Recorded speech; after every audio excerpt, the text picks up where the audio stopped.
Hello, thank you for watching. Can I just check, are you getting enough fresh air? I only ask because you're clearly someone who seeks enlightenment online, and I just want to make sure that you're getting enough fresh air as well. When I was a kid, there was a TV programme during the school holidays on the BBC called "Why Don't You Just Switch Off Your Television Set and Go and Do Something Else Less Boring Instead?" with loads of great ideas for things to go and do outdoors. At any rate, I was remembering when I went to the south of France as an exchange student recently. I went to stay with someone and travelled down on the scenic route on an old-fashioned train. And when I arrived, my counterpart, who was the same age as me, an undergraduate student in France, was absolutely amazed at the way that I'd travelled and said, "But we have a regional airport now. We have a high-speed train now. One has to use the modern means at one's disposal." And that phrase that he used is one that I've been reminded of increasingly frequently recently in the interpreting profession, and particularly in the training of interpreters. One has to use the modern means at one's disposal. So he didn't actually use the phrase, "Get with it, Grandad," because we were both the same age at the time, but the spirit of it was pretty similar. In the early days of computing, the phrase "garbage in, garbage out" was invented, which described the fact that very often when it appeared that a computer was doing something wrong, it was because it had been given a faulty instruction by a human. And that idea is one that also applies to the interpreting profession. If we think of the fact that you can't make a silk purse out of a sow's ear. In other words, the interpreter is often faced with garbage in, garbage out. If there's something wrong or defective with the way the speaker is communicating, the original speaker, then there's a limit to what the interpreter can do. But it's also true, to use another old-fashioned idiom, that a bad workman always blames his tools. In other words, there may be a temptation for the interpreter to blame a poor final performance on the original speaker. And it's that tension between the two, the trying to make a silk purse out of a sow's ear or tending to blame one's tools, that is at the heart of the interpreting profession. And I think technology has come to occupy a special place in that tension now.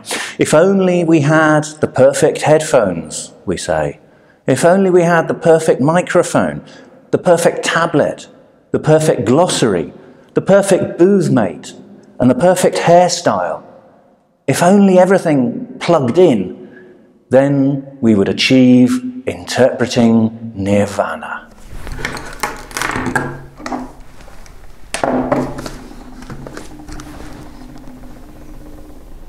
Oh, we don't actually speak anymore. We just have PowerPoint presentations injected directly into our bloodstream.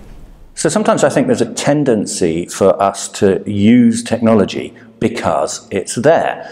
And I'd like to compare this to the life of a relationship. Back in the bad old days when I was a student, when you were trying to meet someone and start a relationship, you were actually dependent on the luck of whether you bumped into someone or whether you could artificially engineer a situation in which you met the right kind of person, which must seem extraordinary to young people these days who can use online apps. So online dating seems to make sense because you can target statistically people with common interests, people in the same city, whatever it may be. It's not a completely random, desperate process anymore.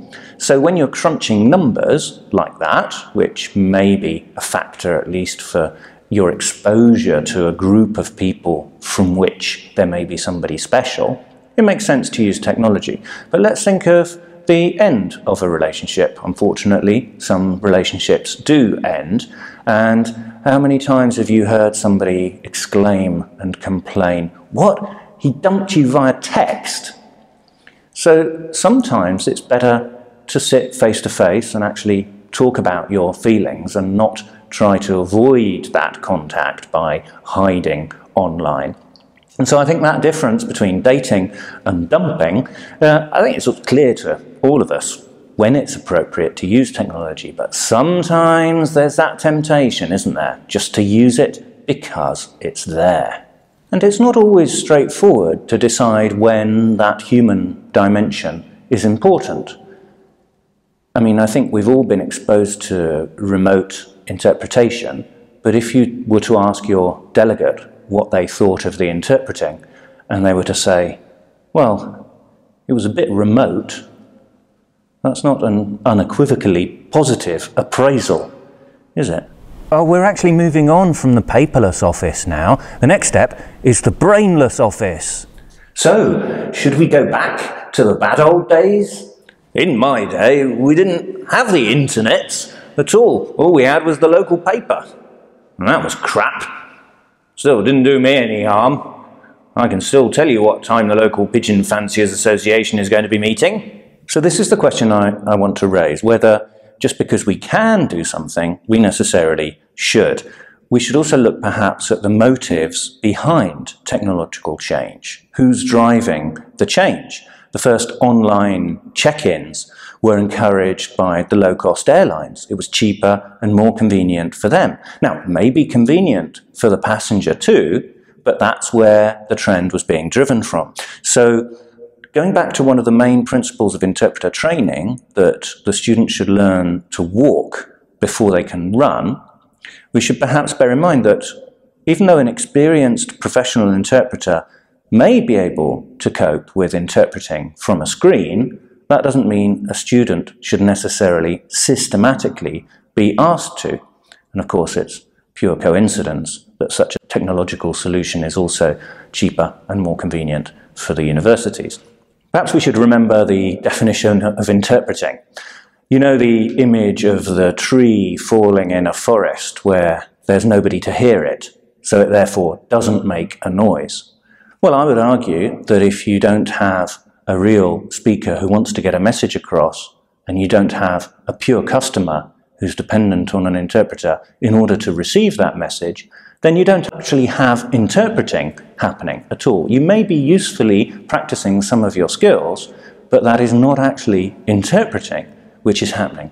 And a danger that I see is that if we teach students to focus too much on the information transfer part of the task, then we may actually be training them to specialize in the one thing for which they can be replaced.